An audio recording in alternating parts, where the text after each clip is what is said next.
모든 일에 때가 있다는 제목으로 하나님의 말씀을 전하도록 하겠습니다. 오늘 읽었던 본문 전체 성경은 전도서인데, 이 전도서는 다윗 왕의 아들이었던 솔로몬이 지은 성경입니다. 솔로몬이 어떤 사람입니까?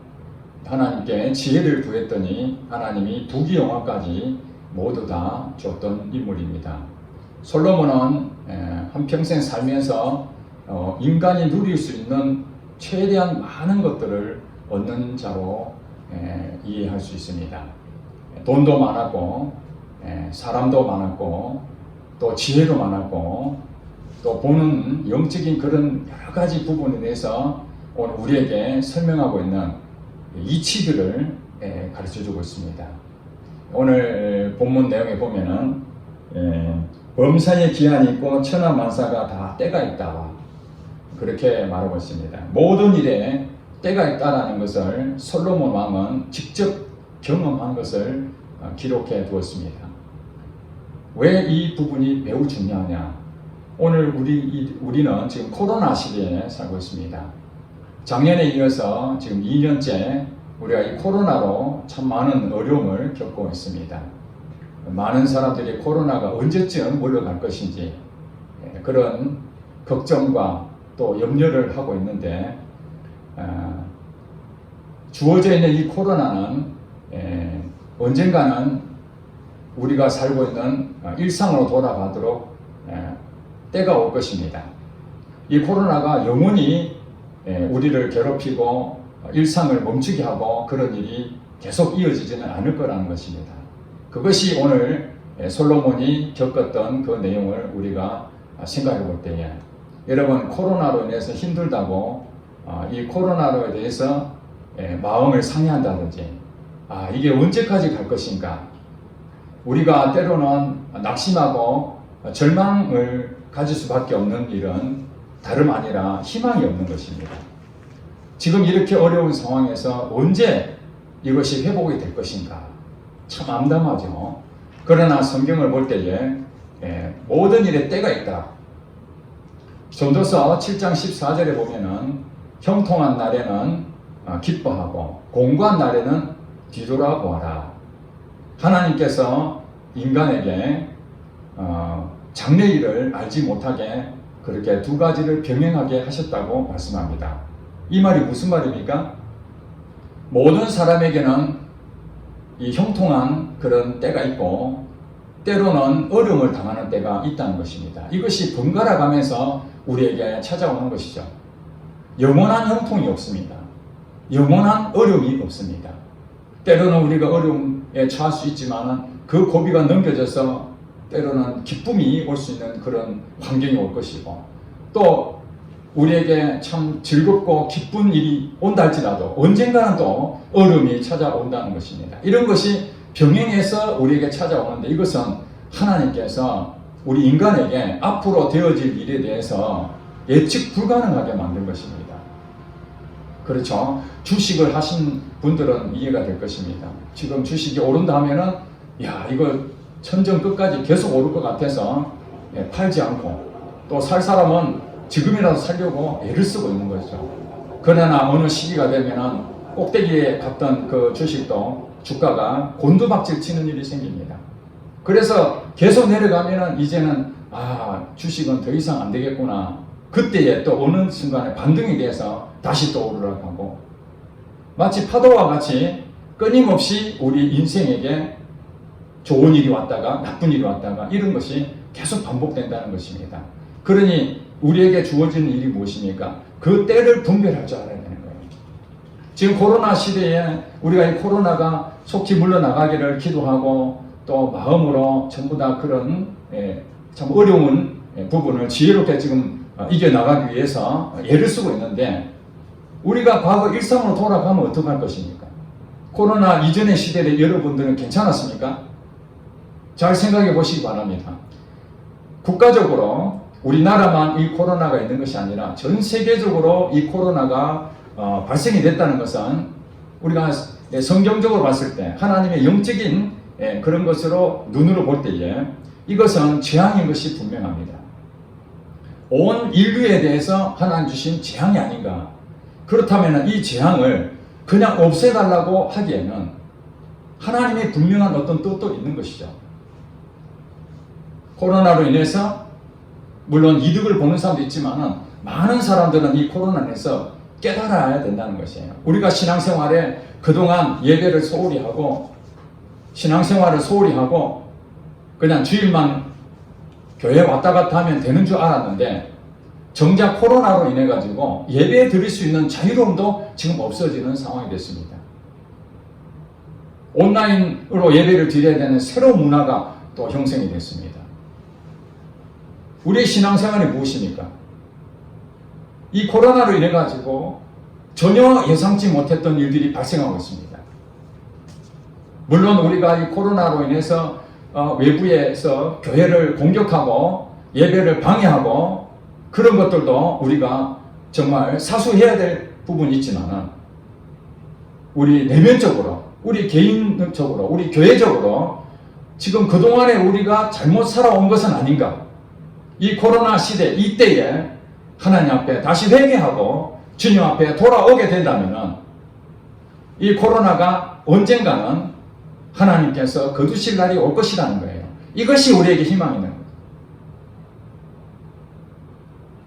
여러분 낚시를 하는 사람들 보면은 낚시의 미끼를 가지고 낚싯대를 낚싯줄을 물에다 던지게 되죠.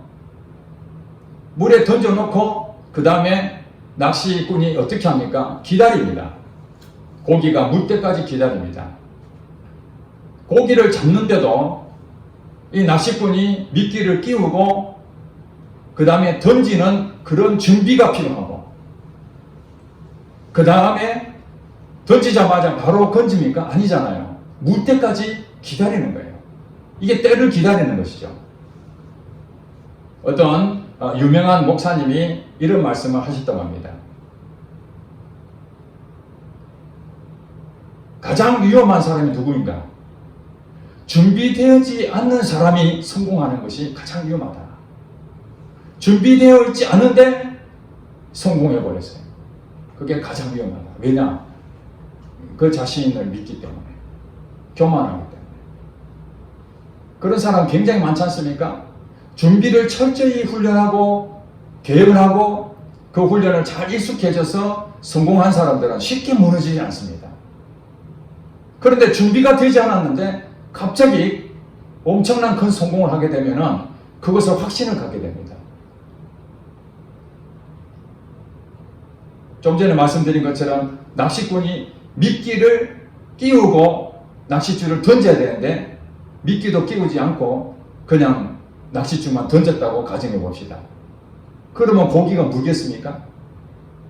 때를 기다려 본들 준비도 하나도 안 하고 그냥 낚싯줄을 던져가지고는 고기를 한 마리도 잡을 수 없습니다.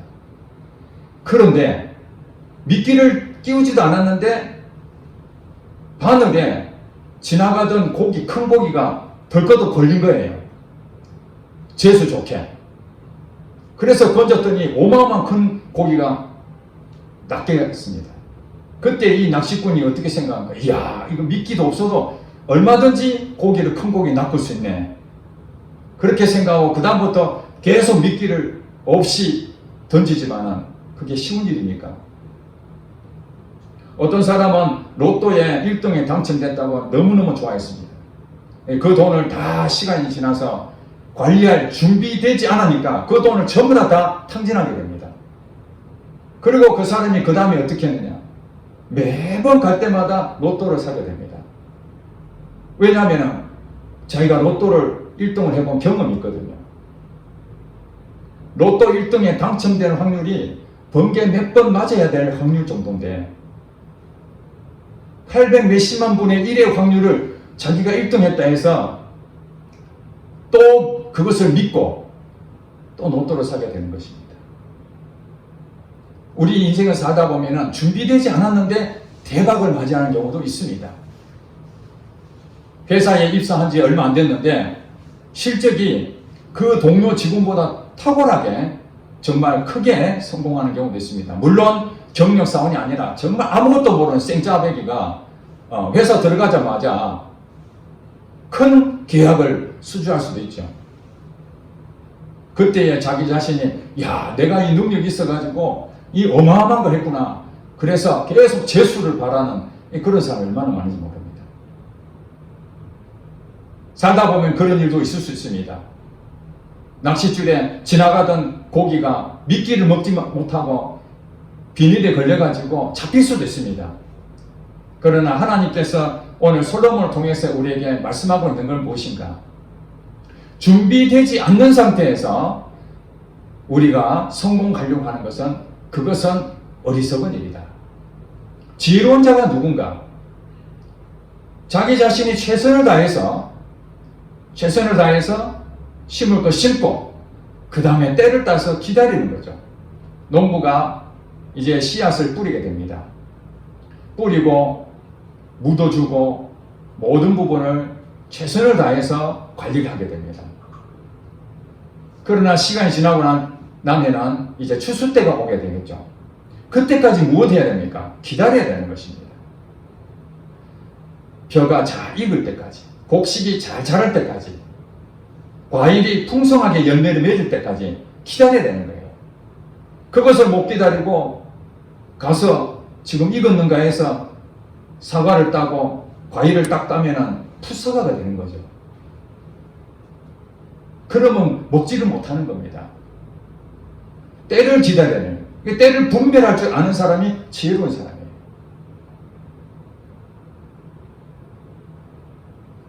예수님께서도 이 땅에 사람의 몸을 입고 오셨습니다. 뭐 때문에 오셨죠? 온 인류를 구원하기 위해서 오셨습니다. 그래 예수님이 오셨다는 얘기는 구약 성경에 이미 예언된 말씀입니다. 우리가 죄로 인해서 모두가 멸망으로 가고 지옥에 가는데 이제 예수님이 이 땅에 오셔서 우리를 구원해 주실 것이다. 그 메시아가 언제 올 것인지 확실한 것은 아니지만 분명히 오신다.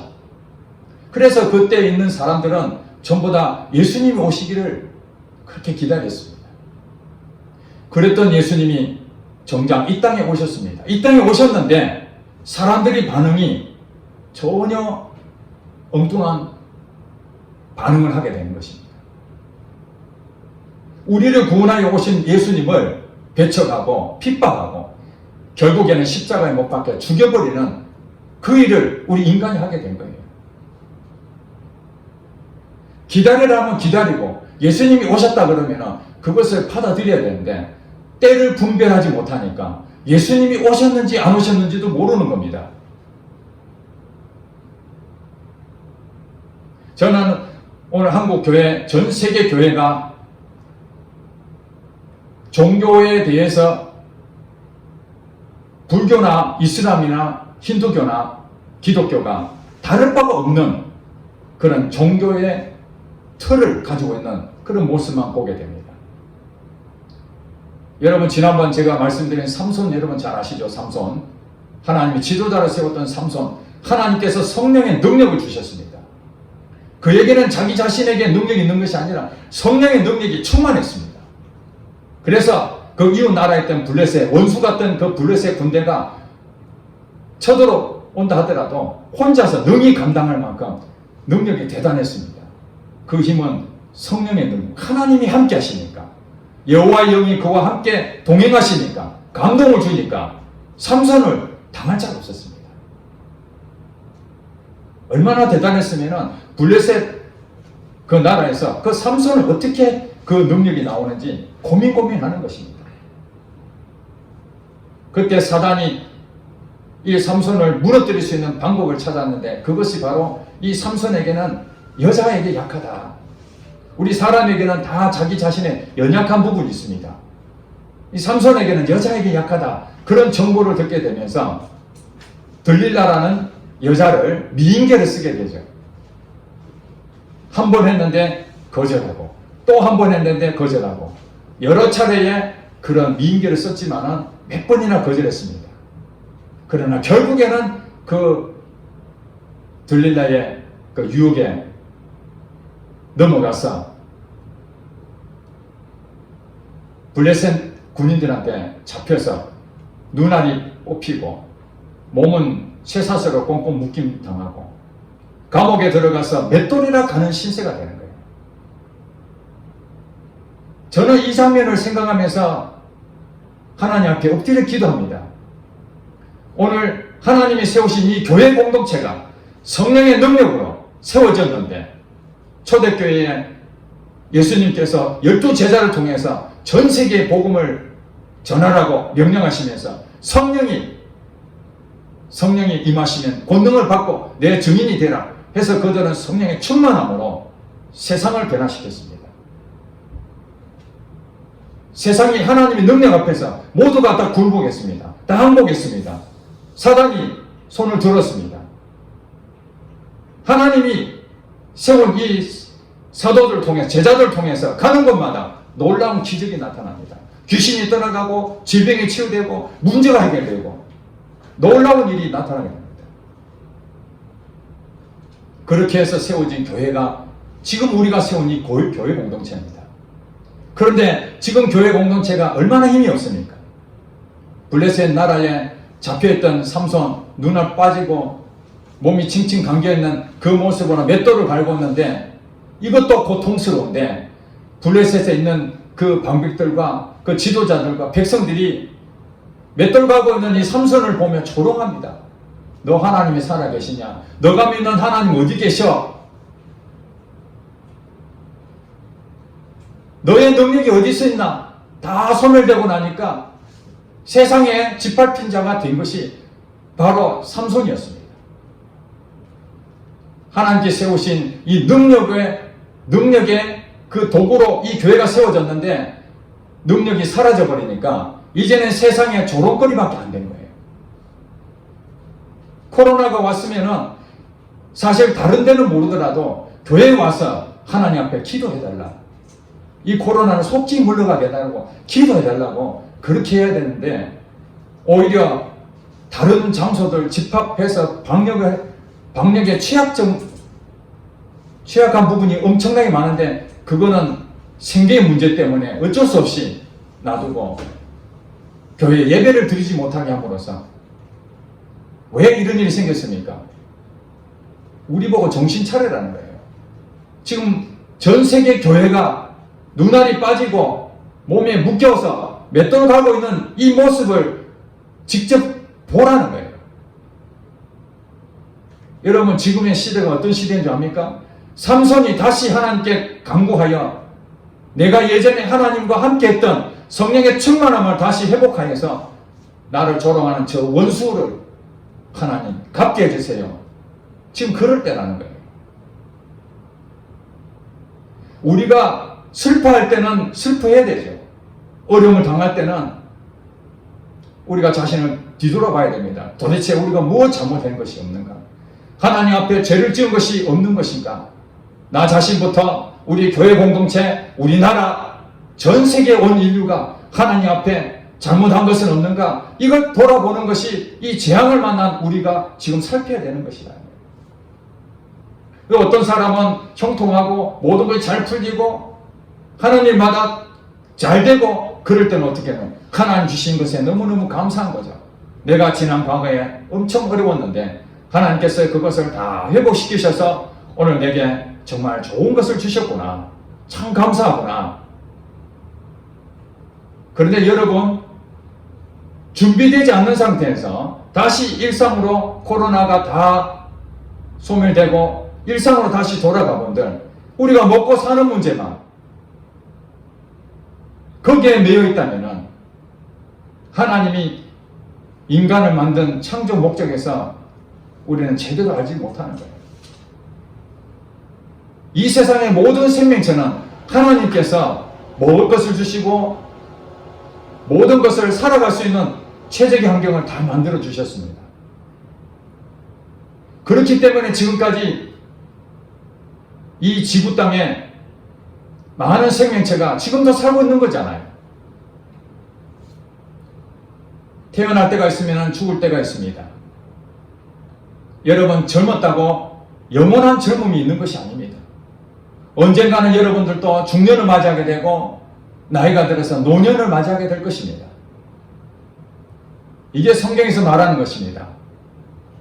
때가 분명히 있다는 거예요. 여러분 나이가 들었습니까? 이제 여러분 얼마 안 있으면 죽을 날이 올 것입니다. 무엇을 위해서 사는 것입니까?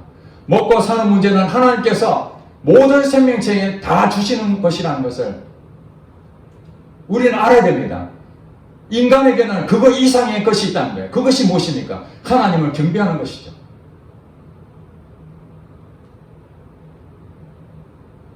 예배에 참여해서 하나님께 경배하는데 살아있는 예배가 되어야 되잖아요. 살아있는 예배. 우리가 드려진 이 예배 가운데에 하나님의 임재하심을 경험하고 하나님의 살아계심을 높여드리고 거기에 영적 힘을 가지고 우리 세상으로 나가서 교회를 조롱하고 핍박하는 저들 앞에 가서 담대하게 하나님이 살아계시다. 그 외쳐야 되지 않겠습니까? 예수 안 믿는 사람들이 무엇으로 그들이 마음이 변화가 올까요? 그들은 하나님을 경험하지 못하면 믿지를 않을 것입니다. 요즘 사회는 더더욱은 형제도 믿지 못하는 사회가 됐습니다. 과거에는 그래도 이웃 간에 서로가 정이 있어서 나눠주고 문을 개방했습니다. 옛날에 집들은 전부 다 문을 높이 세우지 않고 문을 오픈했습니다. 그만큼 서로 마음을 나눈 그런 시절이 있었습니다. 믿었기 때문에 그런 거죠. 믿는 거예요. 근데 지금은 믿지를 못합니다.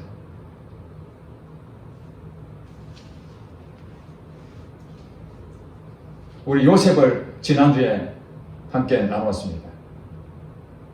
요셉은 아버지의 사랑을 받았죠. 얼마나 좋았겠습니까? 형제들 중에서 최고의 사랑을 받았습니까?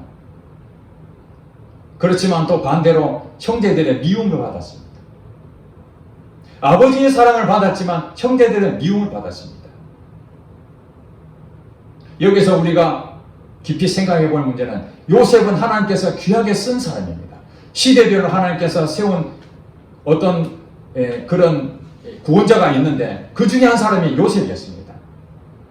이스라엘 백성들을 애굽 땅으로 들어가게 만드는 그 첫 번째 사람이 요셉이었기 때문에 요셉은 하나님에게 있어서 매우 중요한 사람이었습니다. 그런데도 요셉에게는 아버지에게 사랑을 받기도 하지만 형제들의 미움도 받는다는 거예요. 우리가 하나님을 잘 믿는다고 해서 항상 좋은 일만 있는 것이 아니라는 거예요. 그렇다고 해서 하나님을 잘 안 믿는다고 해서 항상 나쁜 일만 있는 것도 아닙니다. 이거 분별 잘 하셔야 돼요. 하나님을 신뢰하지 아니하고 하나님이 있는 줄 알면서도 팽개치고 내 마음대로 살아도 성공할 수가 있습니다. 준비되지 않는 상태에서도 성공하는 것처럼 하나님을 잘 모르고 하나님을 잘 신뢰하지도 않고 믿지도 않아도 세상에서 남들이 볼 때 야, 저 사람 대단하다. 그것을 얻을 수가 있습니다. 그러나 그것이 가장 위험하다는 것을 아셔야 됩니다. 방향을 바로 잡아야 돼요. 방향. 우리 씨를 뿌릴 때에 나중에 추수할 때가 온다는 것을 우리는 이미 예상하고 씨를 뿌리잖아요. 그 씨를 뿌릴 때에 아무 데나 뿌리면 됩니까? 그게?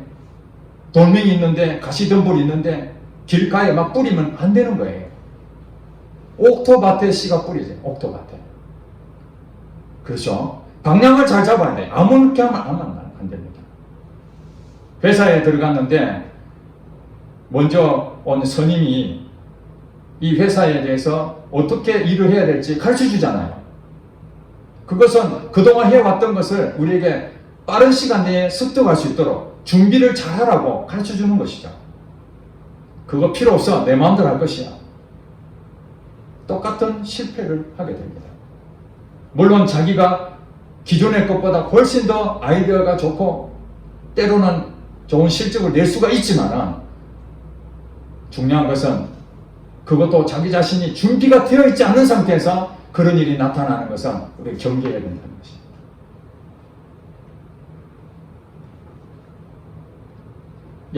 요셉은 하나님 앞에 좋은 일을 했지만 정직한 행동을 했고 거짓말을 하지 아니하고 바르게 방향을 바로 잡았지만 결국에는 감옥에도 들어가게 됩니다.